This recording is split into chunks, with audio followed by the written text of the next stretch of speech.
him there. And then by the time the guy gets to the door, Kwame springs up from the ground and runs up to the guy, grabs the guy in a chokehold, smashes through the glass front window of the KFC and has him do the chokehold on the ground.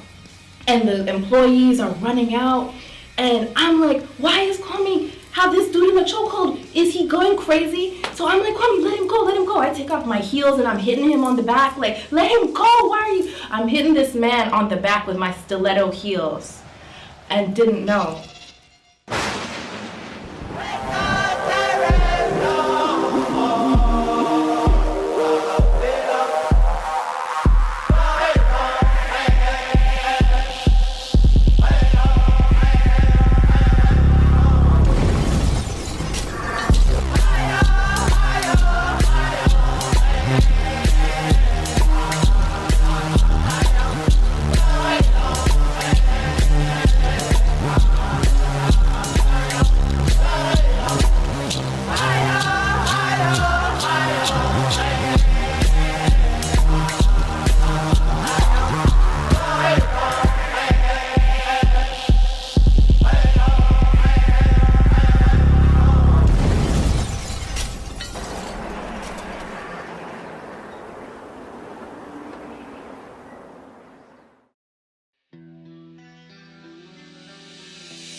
He healed pretty well in my estimation. The scars on his face were nothing more than looking like a birthmark.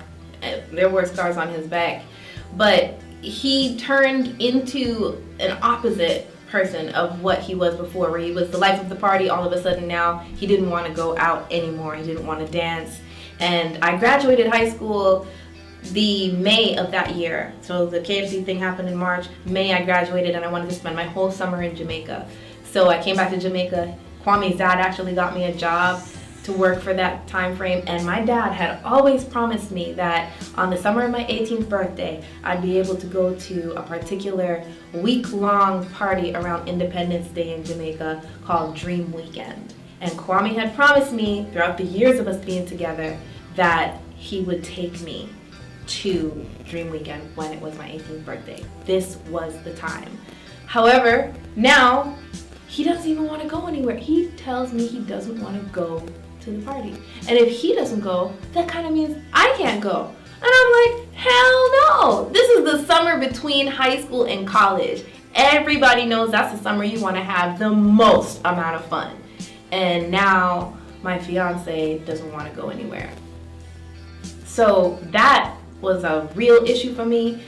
I ended up finding some other friends that were going, and I told my fiance that I was going to go to a family reunion in Montego Bay, whereas Dream Weekend was in Negril. Both of them were on the opposite side of the island from Kingston.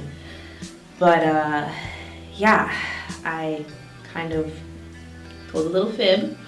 My dad was familiar with the friends that were going, and he did allow me to go with them. I was at Dream Weekend the first night, and at the first party that I was at, which didn't end till like 6 o'clock in the morning, when I looked at my phone, there were 62 missed calls on my phone. A lot of us don't even know the numbers could go up that far on missed calls. So it's 6 o'clock in the morning, but all of them were from Kwame. He had really been going through this downward spiral because I had told him that I wanted some space. I wasn't necessarily breaking up in my estimation, but he had become really territorial. He was going through my phone, getting angry about any male number in my phone. He didn't want to go out. He was just getting really jealous. It's like his self-esteem was in the pits. And I said, I need space. I need space. He was like, does space mean you want to break up with me? And for the weeks leading up to that day at Dream Weekend, I was like, look, if that's how you want to interpret it, okay, give me a break in the relationship, and then after my birthday, we'll resume this. We'll talk about this. So he called me that many times because throughout that week, he did everything that he could to try to get me to fall back in love with me. He recreated our first date. He brought flowers to work. He brought lunch to work for me. He had my nails done, all sorts of stuff.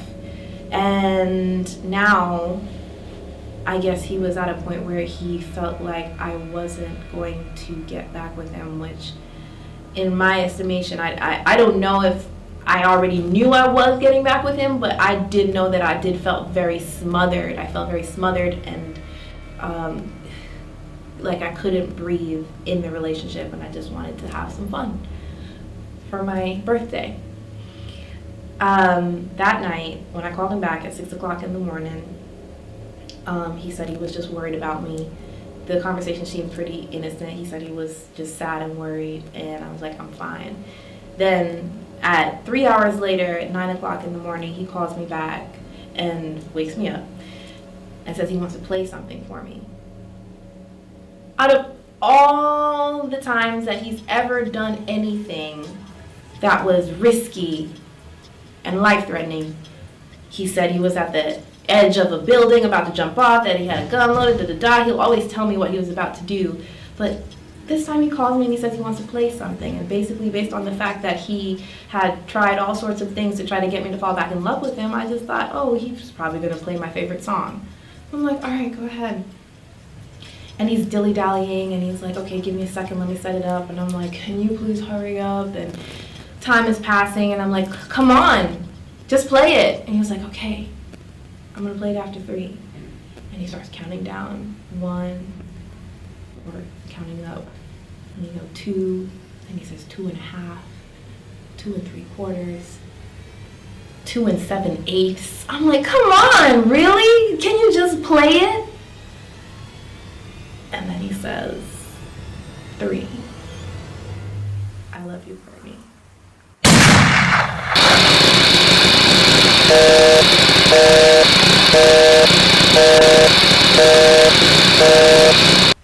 And there's this explosion that happens on the phone.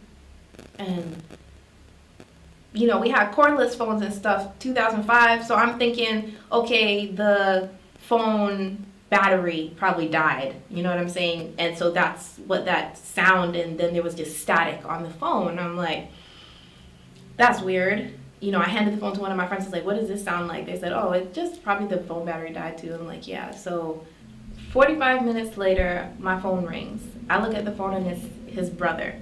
His brother never calls me. So I'm wondering, what's this about? I answer the phone, and he's frantically asking me, when was the last time you spoke to Kwame?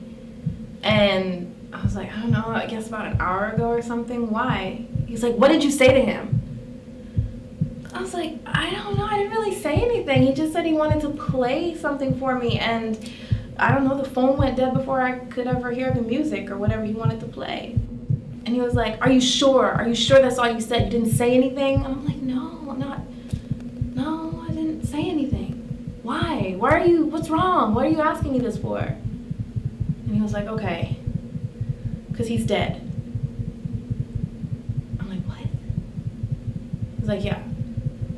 He shot himself in the head with our dad's shotgun.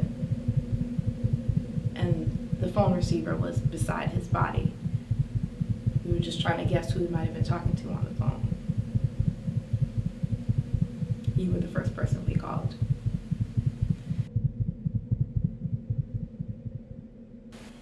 Kwame and I had made a pact throughout our relationship in order to get him to stop cutting himself, stop trying to kill himself. I told him, anything that he does to himself, I'll do to me. So if he cuts himself, I'm gonna cut myself. And after 2 or 3 times of him seeing me actually cut my arm, I still have scars on my arm to this day, he decided to stop cutting himself.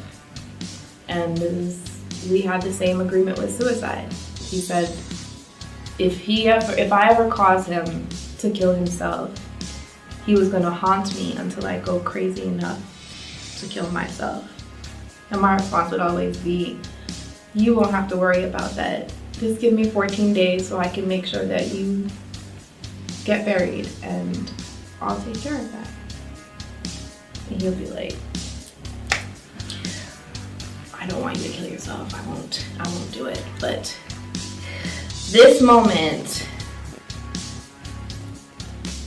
I felt like he started haunting me. Right after that, a thunderstorm had happened, like literally within minutes. I walked out on the veranda, and there were my three greatest fears were spiders, lightning, and ghosts. A huge lightning storm just like hit right then, and then there was all of these spiders, like a plague of spiders, just started crawling across the porch that I was standing on, and I just felt completely zoned out.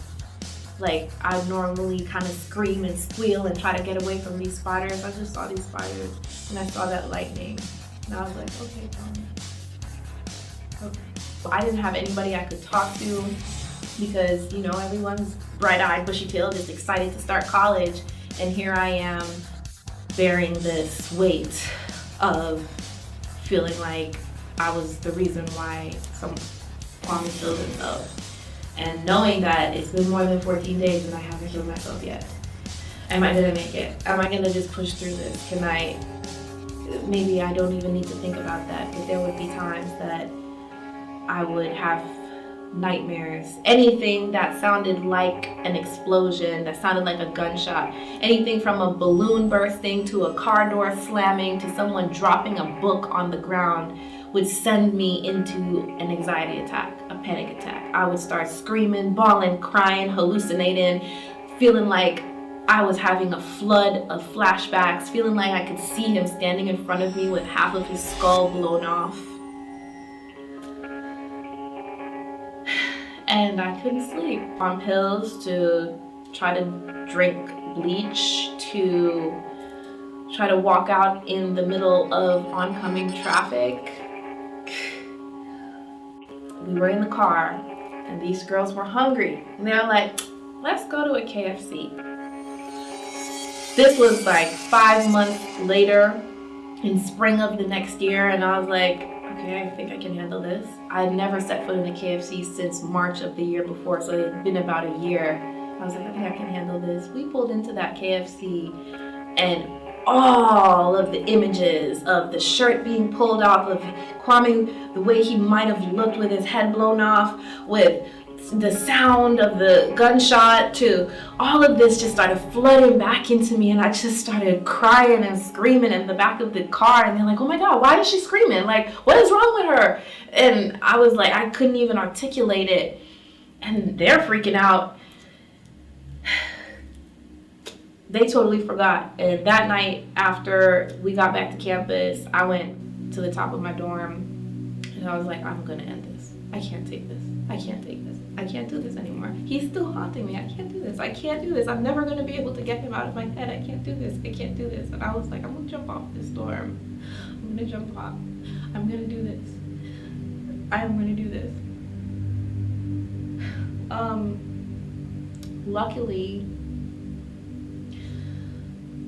my sorority sisters decided to send out a search party for me because nobody could find me, and God must have spoke to this one girl, Candace Mallory. To this day, I have to say I owe her my life, because I was hell-bent on jumping off of that dorm room. Nobody comes up on the roof because the roof is literally fenced off. This girl thought, let's look for her on the roof.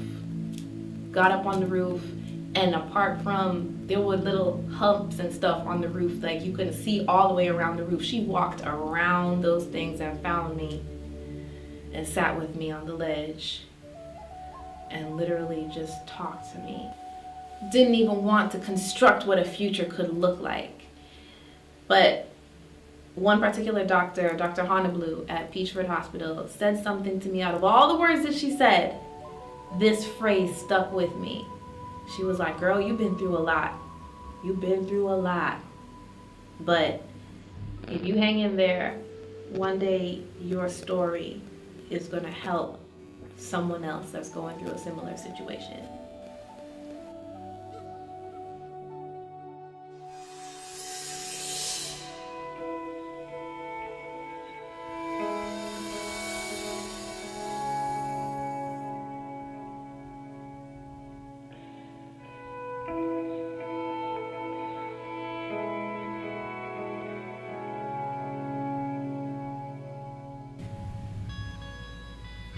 I wouldn't really say that I am angry that the molestation happened, because I didn't really understand how wrong it was until I was well in my teenage years. So it had already become a part of me. So I don't feel angry, guilty, vengeful. But because I feel like I absorbed it into me and complied so much with it, that it probably does influence a lot of who I am today sexually, meaning as part of my sexuality, as part of my sensuality, the fact that I am comfortable being naked. I'm comfortable in sexual situations. I'll go ahead and say that. A lot of times, reinventing yourself has to do with putting yourself around people that believe in you. First of all, I had attempted suicide so many different times, and every time I tried, it didn't work. So apparently God had decided that it's not my time. I have some sort of purpose here on this earth that I need to figure this out. Now that Emery said, hey, go grieve the way you need to grieve, because you keep coming back to school and you haven't taken the time to grieve. I'm out of school. I don't know what to do with my life. My parents are telling me to go to Jersey. I'm saying I don't want to go to Jersey. I don't want to go to Jersey. I want to figure out what it is that I want to do. And automatically I thought about dance. Dance is something that I love to do. I'm passionate about doing it. And I went to a couple auditions for The Lion King and Alvin Ailey and dance Broadway theater auditions that were happening in town. But I hadn't really been practicing strict ballet and jazz techniques lately, and they could tell my technique was a little rusty, and they said, hey, you need to pick up on your technique. Okay, if I am not going to be dancing, what else should I be doing? And a particular person that works with WRSG Radio, that worked with WRSG Radio back in 2007, Jason Skywalker, he asked me, do you want to host? I was like, I guess. I've never really tried hosting, but sure. I'm an English major, I can host, I guess. So he introduced me to Jacques Duplessis of Caribbean Focus TV, who had a show, Caribbean Focus TV, on Comcast and AT&T here in Atlanta, and got my feet wet with on-camera journalism. Caribbean Focus TV with Cherrie Garden and Koi Renee. Atlanta! Welcome to another episode of Caribbean Focus TV. Yay! You're chilling here with your girl, Cherrie Garden from Kingston, Jamaica. Even though I loved hosting, just the overall aspect of performing arts and bringing a whole character to life and entertaining and memorizing lines and really demonstrating that you can step outside of your current reality, your current persona, your current experience of what's going on in your life, and become a completely different person for a short period of time that inspires, entertains, or even teaches a lesson, educates an audience, is so moving to me. It touches me on a very, very deep level. And so I see myself as a Taraji P. Henson, as a Lupita Nyong'o. You know, I grew up admiring Gabrielle Union, just basically being a strong Black woman that defies the odds of society, and at the same time is able to still represent and be proud of her Blackness and her culture. I think really one thing that makes me unique, apart from being able to speak Spanish, is habla español, but is with my Caribbean background. You know, we can switch it up from the perfect English to bringing you a little bit of patois. You see me, just bring out a whole different side of me. You know, make you think I have multiple personalities. You see me? But you know what I'm saying? Just being able to bring a different culture, a different international kind of perspective, which is why Lupita Nyong'o really stands out to me. I really see myself with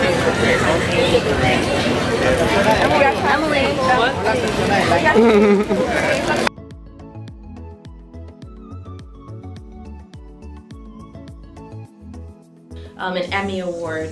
I'm aiming for some Emmys because I love television broadcasting. I love journalism. So on the more structured side, I love journalism, but on the more artistic side, let's go get this. I want to be in, I don't even know how many movies. I don't have a limit to how many movies I want to be in. I see myself as being a strong, upright character that has a sensual side as well. Like any character that I play, I want it to be a boss lady kind of character that does have an underlying freak side. Like there's another saying that goes أمان تجتمع لقري يرسم بشول مش خمن الهلا شدر من النص شب قدري دم لذا like Catwoman. But I don't know if that is you know, I think there's many women that have fantasies of being a Catwoman at some point. But that's why Catwoman excites me so much. She's so upright and you know, she speaks so well, but she's so sensual and so villainous.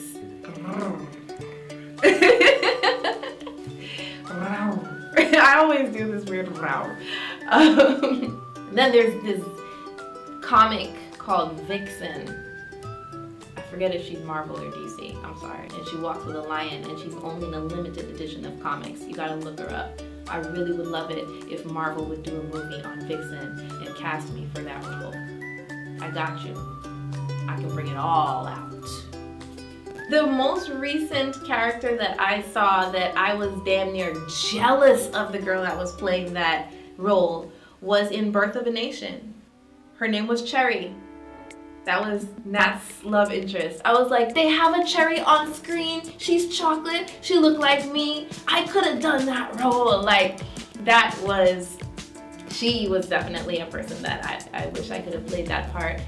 You know, to be honest with you, I really like the concept of the slave historic movies, to be honest with you. So even what Lupita Nyong'o played, what Kerry Washington played in Django, just all of those positions, I don't know, I see myself doing very well in. But not to say I have to be a slave girl, because How to Get Away with Murder was something that I really, I feel like I could play the part of, her name is Viola, Viola Davis. And even what Kerry Washington plays in Scandal. Scandal? Oh yeah. Now that is a role I feel like I could play. Or even Cookie in Empire, Taraji P. Henson. Or even Tasha in Power. Like all of those are like roles that I'm like, oh, I could do that. Not to take anything away from Naturi or any of them, like they're killing it. Those are just roles that I'd like to have too. I figured if I have to live, because God's not letting me die, I better do something that I love doing. And I know it's gonna be a hard journey, but shoot, what can be harder than wanting to kill yourself? Nothing's really harder than that. So this is where I am today, on that journey. Actress, television host, Cherrie Garden. When you say you'll always be there, it paints such a lovely picture. But no matter how you frame it, it's still porn